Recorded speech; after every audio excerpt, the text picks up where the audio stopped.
Hello, welcome to Washington Talk. I'm Young-Gyo Kim. U.S. Secretary of State Antony Blinken and Secretary of Defense Lloyd Austin concluded their first overseas trip to South Korea and Japan, during which the two secretaries reaffirmed the U.S. commitment to the denuclearization of North Korea. The United States and South Korea just wrapped up their 9-day springtime combined military exercise staged in a scaled-back manner due to the coronavirus pandemic and peace efforts with North Korea. Meanwhile, North Korea broke its conspicuous silence in recent months with a lambasting message to the Biden administration. Today, we'll discuss these and more. Joining me is Bruce Bennett, international defense researcher at the RAND Corporation. Dr. Bennett is an expert in Northeast Asia and military issues and has worked with the Office of the Secretary of Defense, the United States Pacific Command, and Central Command. David Maxwell also joins me today. He's senior fellow at the Foundation for Defense of Democracies. Mr. Maxwell was a planner for the United Nations Command and the ROC U.S. Combined Forces Command. Welcome to the program. Thank you. Good to be with you. Thank you. Great to be here. First of all, Dr. Bennett, when you look back at this week's 2+2 meeting in Seoul, did you see greater emphasis was put on the alliance compared to the previous Trump administration? Oh, absolutely. We have to remember that then candidate Biden, the week before the election in November, wrote an op-ed in the Korean media saying that he was going to make the alliance much closer and stronger. And he has literally carried that out, working on the special measures agreement, the burden sharing, working on other aspects, having the 2+2 meetings this week. He's clearly trying to make the alliance an important part of the U.S. security arrangement and make sure that everyone in Korea knows that we are close. Mm-hmm. And North Korea made indeed some reactions to the two secretaries' visit to Seoul. North Korean leader Kim Jong-un's sister, Kim Yo-jong, and Vice Minister of Foreign Affairs, Choi Sun-hee, consecutively released statements criticizing the U.S. But Secretary of State Blinken said he's more focused on the voices of allies and partners rather than on North Korea's statements. Mr. Maxwell, what do you make of Secretary Blinken's response? Well, yeah, this continues. The Biden administration's focus is on allies first, and the Secretary of State is making sure that our allies know that we value the alliances and we value their views and opinions. And that was the primary purpose of the visit. He's not going to be swayed by North Korean propaganda and rhetoric. And while we have to take seriously North Korean statements, we also do not have to overreact to every one of them, since we understand how those statements fit into the regime's strategy to drive a wedge into and to harm the ROC-U.S. alliance. And again, all to support the blackmail diplomacy line of effort to the political warfare strategy. So I think Secretary Blinken was spot on. The alliance is what is important, and we are not going to be swayed by North Korean propaganda and outlandish rhetoric. Mm-hmm. So as you two mentioned, during and before their visit to Tokyo and Seoul, Secretary Blinken and Secretary Austin stressed the trilateral cooperation among the U.S. and South Korea and Japan in dealing with North Korea. Dr. Bennett, do you think the Biden administration have in mind the military collaboration among these three countries? Oh, absolutely. We hardly ever say the fact that the U.S. plans, in case of a war, to send a substantial amount of American military forces to Korea to support our alliance. To do that, we have difficulty with the limited infrastructure in Korea. In order to send that substantial amount of force, we have to have Japan. It's an absolute critical element of having adequate infrastructure to support our Korean ally. So in reality, from the very beginning, any response to North Korean warfare would be a trilateral activity. It has to be. And so I think the U.S., I think Secretary Blinken was emphasizing the fact that that is just a part of the way we need to think about operating in Northeast Asia. All right. Dr. Bennett, can we go a little bit more in details? How can Korea, Japan, and the U.S. can collaborate militarily? We know like there's a dysomia between the Korea and Japan, but is there anything that Korea and Japan, United States can expand their cooperation? Yeah, the U.S. has been talking a lot now about advanced command and control systems. JADC2 is the term that is usually used, where we want to be coordinated with our allies so that we all share a common picture of what is happening and a common picture of what actions we need to be taking together. This kind of cooperation doesn't happen if you only occasionally get together and talk a little bit. It's got to be a regular part of your military training. It's got to be a part of your information sharing. This is the way that things need to move so that we're efficient in the way we operate. In addition to, as I was arguing before, logistically, we need to work together because of the limited infrastructure that's available to us. We've got to have that cooperation. Mr. Maxwell, could you share your insight as well on this trilateral cooperation in the military front? Yes, trilateral cooperation is key to success in Northeast Asia for all three countries, Japan, Korea, and the United States. And one of the reasons that we know this trilateral cooperation is so important is because Kim is afraid of it, as is Xi Jinping in China. Both of them do not like trilateral cooperation. And so because of their fear, we know it's important. But there's already ongoing extensive military cooperation taking place between the three partners. And in Japan today, there is a Naval Operations Center that is conducting counter-proliferation coordination. And it's manned by South Korean officers, Japanese officers, U.S. officers, as well as other allied Five Eyes partners as well. And they are intelligence personnel, and they're tracking North Korean illicit activities and sanctions evasion activities to include ship-to-ship transfers. So the Biden administration hopes to improve on this, build on this, because not only do we need this trilateral cooperation in wartime, God forbid North Korea would be so foolish to attack the South, but we need this coordination during armistice really to counter North Korea's illicit activities. Secretary of Defense Lloyd Austin said the alliance with South Korea has never been more important given unprecedented challenges both from North Korea and China. What kind of challenges is he talking about? I think we have to recognize that the North Korean nuclear weapon threat is no longer something that can simply be ignored. There has been a tendency to not pay a lot of attention to it other than, well, we'll resolve it by negotiation. Now, operationally, we need to start thinking that this is a threat that could be devastating to Korea, to Japan, to the United States. And so we need to be more focused on how we counter this threat together, how we work together in dealing with that. This is an evolved security environment, and China poses a potential similar threat. In addition, as David said, there are all kinds of peacetime challenges that we face. Look at the Chinese economic warfare waged against South Korea in the aftermath of the THAAD deployment. That was pure economic warfare, costing South Korea billions of dollars. An alliance should be there to help support South Korea in that case, and it has been. And we do try to support each other against all of the actions of North Korea and China. Mm-hmm. Does this mean the U.S. needs to work with South Korea not only on North Korea, but also on China militarily?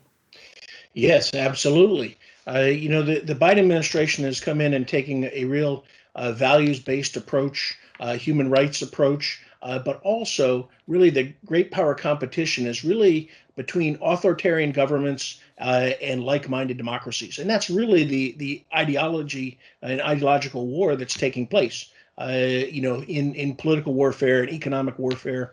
And so the alliances are critically important. The United States has a free and open Indo-Pacific strategy. South Korea has a Southern strategy that's complementary to that strategy. But really, the important thing is that we share values, we share interests, we share strategy, not only towards North Korea, but throughout the region. And we should remember the 1953 Mutual Defense Treaty states that the purpose of the treaty is to defend both countries against threats in the Asia-Pacific region. It's not just focused on North Korea. In fact, the Mutual Defense Treaty doesn't even mention North Korea. And so the Mutual Defense Treaty is important for the fact that it focuses on national security and other interests of both countries in the Asia-Pacific region. And what was distinctive about during this trip was that two secretaries used the term the denuclearization of North Korea rather than the denuclearization of the Korean Peninsula. And South Korean Foreign Minister Chung Eui-yong said using the word peninsula was more correct. What difference does the wording make? Well, it depends upon your interpretation of the wording that you look at. North Korea has used the term denuclearization of the peninsula to mean that the U.S. breaks its nuclear umbrella for South Korea. But since Choi Sun-hui has said just 2 days ago that denuclearization is never going to happen, that for us to focus on it is not appropriate. We need to be starting to think about how do we get North Korea to stop building nuclear weapons. They're building a significant number each year, contrary to what Kim promised in 2018 when he said he was going to negotiate full elimination of his nuclear program. We've now got to start looking at how do we incentivize him to move back from nuclear weapons as a threat to the entire region, not just the U.S., not just South Korea, Japan, to other neighboring countries. North Korea is even a threat to China. Look at how audacious North Korea is, how they ignore oftentimes what China tells them to do. We really have some shared interests there, even with China, where we have some concerns. And those are things that we need to work. Right. Dr. Bennett, just follow up on that. Do you think the United States and South Korea needs to clarify what or where they're aiming to denuclearize? Oh, I think that's absolutely certain that we need to be very clear. The U.S. support of South Korea isn't involved with nuclear weapons on South Korean territory today. But if North Korea keeps building up nuclear weapons, that may be something the United States needs to consider in the future. North Korea's got to understand that if they change the nature of the situation on the peninsula, it may not get better for them. It may actually get worse. They've got to stop what they're doing. They've got to freeze their nuclear program and prepare to roll it back. But if they're going to resist that, things could change in ways they're not going to like, and China really is not going to like.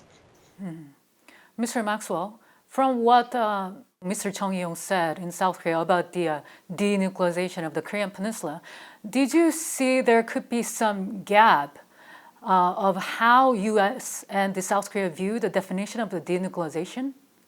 While it's a term of art to say denuclearization of the entire Korean Peninsula, the reality is it's the denuclearization of North Korea. Now, the importance of this whole discussion, and there are differences not only between some in the U.S. and some in South Korea, but they're also among many of the Korea watchers. And this really illustrates the difference in views that people have. But the importance of this is that by talking about it, we can expose Kim Jong-un's strategy. And as Dr. Bennett correctly said, denuclearization of the Korean Peninsula to Kim Jong-un means an end of the ROK-U.S. alliance, withdrawal of U.S. troops, end of extended deterrence over South Korea and Japan. And the purpose of that is so that North Korea will have a military advantage so that it can coerce and extort, and if necessary, use force to dominate the Korean Peninsula, which is Kim Jong-un's ultimate objective. And in addition to that, two allies, the United States and South Korea, didn't seem to fully agree on China. On the joint statement released after the 2+2 meeting in Seoul, China was not mentioned. This drew a stark contrast with the statement released in Tokyo. Dr. Bennett, do you think this highlights a possible point of difference between the two allies? Well, we have to remember that China has been carrying on its Cold War strategy for decades now. As part of that strategy, they have made South Korea absolutely dependent upon trade with China. If China decides to undercut that trade, as they did in the aftermath of the THAAD deployment, it can be a serious problem for South Korea, cause major financial losses. So South Korea's position is very delicate relative to economics. And China got there by their own economic warfare strategy. They've been doing that for decades. South Korea, therefore, has to be more careful in the way that they deal with China, or China can retaliate and cause major economic problems for the South. That really gives you two conclusions. One, South Korea is prepared to work with the U.S. on China, but they have to be careful about not going too far. And number two, over time, South Korea needs to reevaluate its economic trade relations. China is a difficult partner because it wants to use trade to establish dependency and then dominance over its neighbors. And South Korea has got to be prepared to move back somewhat from that and change based upon what it's already experienced in terms of Chinese economic warfare. Mr. Maxwell, what did you make of this? Yeah, I agree. South Korea is walking a tightrope between China, its largest trading partner, and the United States, its security partner.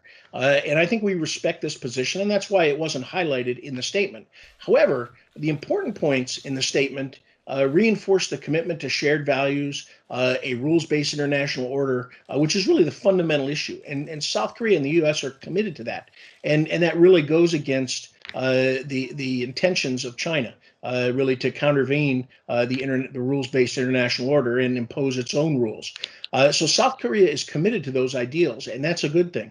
But I would add to Dr. Bennett's important points in that when South Korea reevaluates its position, what it is going to learn is that it will have better defense, economic warfare defense, and a better capability to deal with China's hostile retaliation if it is part of the like-minded democracies and eventually part of the Quad, which I expect that it will be part of. But until then, we respect the fact that it's walking that economic tightrope with China, and we all expect Chinese economic warfare in retaliation.